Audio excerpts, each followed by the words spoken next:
Hey there, Crypto fam. Thanks for tuning in to another Crypto Sherpa guide. I'm Paul Bucci, and I am your Sherpa to help guide you in the crypto world. Now, in today's video, I'm going to tell you what the blockchain is and how does it work.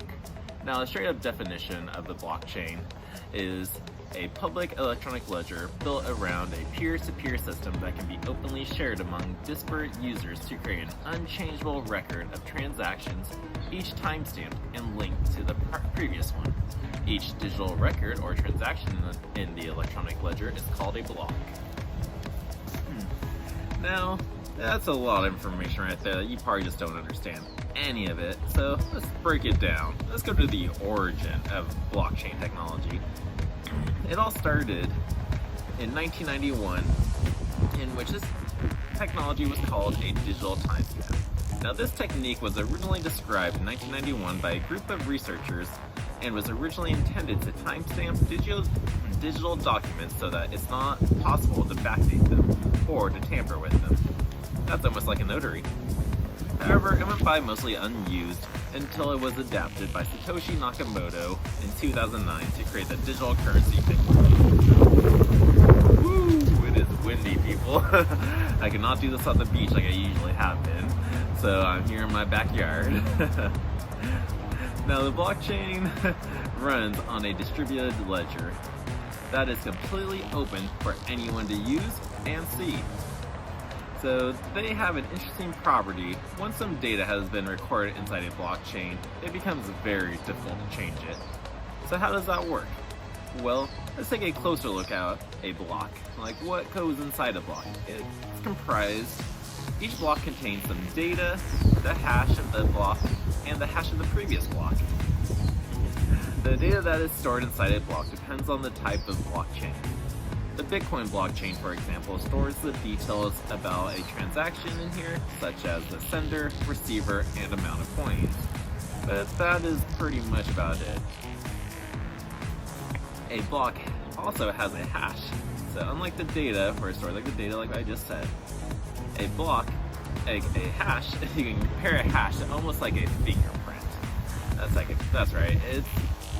It's identical to a link of words, I'll show an image up here and you'll be able to tell, but it identifies a block. So like, what does a hash do? It identifies a block and all of its contents, and it's always unique, just as a fingerprint. Once a block is created, its hash is being calculated. Changing something inside the block will cause the hash to change. So in other words, hashes are very useful when you want to detect changes in the block. So that's great for keeping track of data. You want to make sure you know what's going on. We got hashes for that. But let's just say, if the fingerprint of a blockchain changes, it no longer is the same block. So it's no longer the same fingerprint. You try to change the block, you need to change the hash, or you need to try to change the fingerprint, and as well as all the others. But that's where the third element inside each block takes place. It's the hash of the previous block. So this is how it keeps it a little bit more secure. This effectively creates a chain of blocks, and it's this technique that makes a blockchain so secure. So here in this example up here, we have an example. Here's an example. Here we have a chain of 3 blocks. As you can see, each block has a hash, and the hash of the previous block. So the number 3 points to block number 2, and 2 points to block number 1. But number 1's a little bit special. Let's take a look at that first block. It cannot point to the previous block because it is known as the Genesis block. It is the first block created on the blockchain. Now let's say you tamper with block number 2. In turn, that will make block number 3 and all following blocks after that invalid because they no longer store a valid hash of the previous block. So changing a single block will make all following blocks invalid. But using hashes is not enough to prevent tampering. Computers these days are very fast and can calculate hundreds of thousands of hashes per second. You could effectively tamper with a block and recalculate all the hashes of the blocks to make your block coin valid again. But that's where we have another set of protection, proof of work. So to mitigate the blockchain, we have something called proof of work. Proof of work is a mechanism that slows down the creation of new blocks. So slow and steady, right? In Bitcoin's case, it takes about 10 minutes to calculate the required proof of work and add a new block to the chain. This mechanism makes it very hard to tamper with the blocks, because if you tamper with one block, you need to tamper and recalculate the proof of work for all the following other blocks.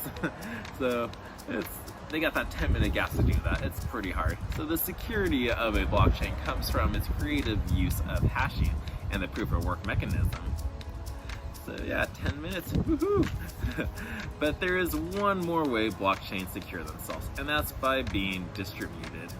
That's where the distributed ledger comes into play. Everyone can use it, anyone can see it. So instead of using a central entity to manage the chain, blockchains use peer-to-peer networks, and anyone is allowed to use that. So, sorry.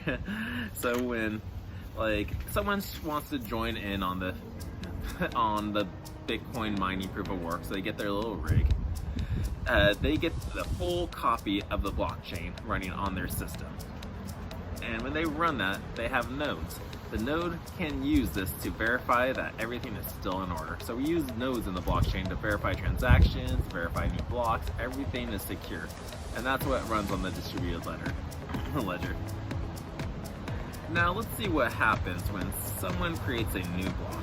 The new block is sent to everyone on the blockchain.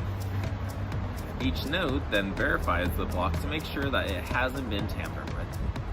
If everything checks out, each node adds this block to their own blockchain. And so on and so on. So this is a continued process for each block. One block is confirmed, then everyone's proof of work is done, and the new block gets added to the blockchain. And this is what we call all the nodes in the network create a consensus. They agree about which blocks are valid and which aren't. That's where everybody comes into play. Blocks that are tampered with will be rejected by other nodes in the network. So to successfully tamper with a blockchain, you need to tamper with all blocks on the chain, redo the proof of work for each block, and take control of more than 50% of the peer-to-peer network. Only then will your tampered block become accepted by everyone. This is almost impossible to do. Blockchains are constantly evolving. One of the more recent developments is the creation of smart contracts. Oh yeah, smart contracts are crazy. These contracts are simple programs that are stored on the blockchain and can be used to automatically exchange coins based on certain conditions. But more on the table later. When I say table, more on that later. That will be another video. Right now we're just talking about the blockchain. But smart contracts are added into it, as we can see, with certain programs to do specific functions. So soon others realize, oh wait, my bad, jumped a little ahead. Good thing I got notes. Alright, so the creation of blockchain technology piqued a lot of people's interest. Soon others realized that the technology could be used for other things like storing medical records, creating a digital notary, or even collecting taxes. See all these little photos up here, medical records, e-notary, collecting taxes, and I didn't even mention solving the internet. Data does that one. But that's about it.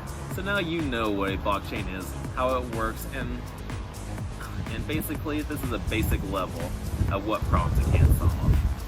So if this video gave you some knowledge, please give this video a thumbs up, subscribe to my channel, and as always, I will see you guys next time.